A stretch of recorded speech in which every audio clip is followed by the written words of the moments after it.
Hi friends, welcome back to my channel. ನಾನಿವತ್ತು ಗರಿಯಾಗಿ ಹಾಗೆ ಇನ್ಸ್ಟ್ಯಾಂಟಾಗಿ ಮಾಡೋವಂಥ ಗೋಧಿ ಹಿಟ್ಟಿನ ದೋಸೆನ ನಿಮ್ಮ ಜೊತೆ ಶೇರ್ ಮಾಡ್ಕೊತಾ ಇದ್ದೀನಿ. ಅದಕ್ಕೆ ನಾನು ಒಂದು ಪಾತ್ರೆಗೆ 1 ಕಪ್ನಷ್ಟು ಗೋಧಿ ಹಿಟ್ಟನ್ನು ತಗೋತಾ ಇದ್ದೀನಿ.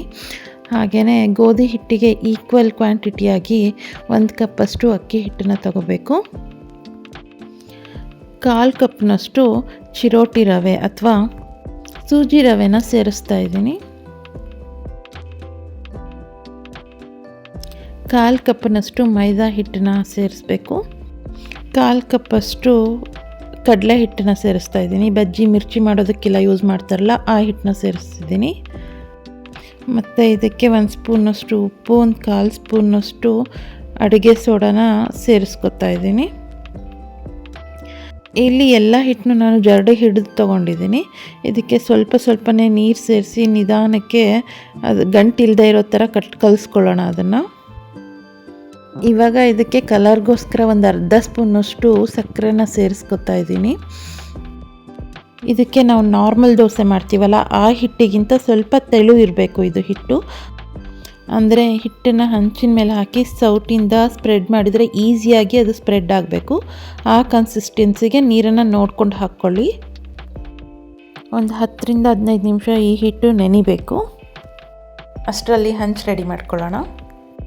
ಹಂಚು ಬಿಸಿ ಆಗ್ತಾ ಇದೆ, ಅದಕ್ಕೆ ಸ್ವಲ್ಪ ಎಣ್ಣೆ ಅಪ್ಲೈ ಮಾಡ್ತಾ ಇದ್ದೀನಿ.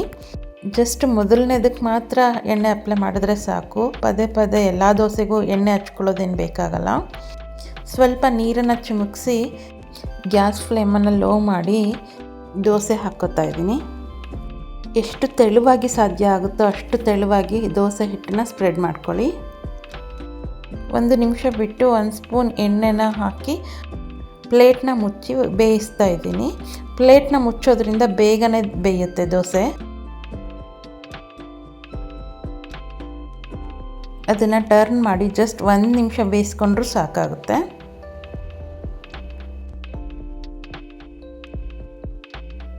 ನೋಡಿ ದೋಸೆ ಎಷ್ಟು ನೀಟಾಗಿ ಗರಿಯಾಗಿ ಬಂದಿದೆ. ಅಷ್ಟೇ ರುಚಿಯಾಗಿಯೂ ಇರುತ್ತೆ. ಉದ್ದಿನ ಬೇಳೆನ ತಿನ್ನಲ್ಲ ಅನ್ನೋರು ಅಥವಾ ಅದೇ ದೋಸೆನ ತಿಂದು ಬೇಜಾರಾಗಿದ್ದರೆ ಈ ದೋಸೆನ ಇನ್ಸ್ಟ್ಯಾಂಟಾಗಿ ಹಿಟ್ಟನ್ನು ಕಲಿಸ್ಕೊಂಡು ರೆಡಿ ಮಾಡ್ಕೋಬೋದು. ನೀವು ಇದನ್ನು ಮನೇಲಿ ಒಂದು ಸಲ ಟ್ರೈ ಮಾಡಿ ಟೇಸ್ಟ್ ಹೇಗೆ ಬಂತು ಅಂತ ತಿಳಿಸಿ.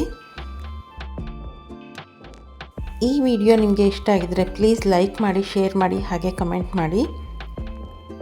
ಯಾರೆಲ್ಲ ಈ ವಿಡಿಯೋ ನೋಡ್ತಾ ಇದ್ದೀರಾ ದಯವಿಟ್ಟು ಸಬ್ಸ್ಕ್ರೈಬ್ ಮಾಡ್ಕೊಳ್ಳಿ. ಮತ್ತು ಇನ್ನೊಂದು ವಿಡಿಯೋದಲ್ಲಿ ಸಿಗ್ತೀನಿ. ಅಲ್ಲಿವರೆಗೂ take care, bye. Thank you for watching.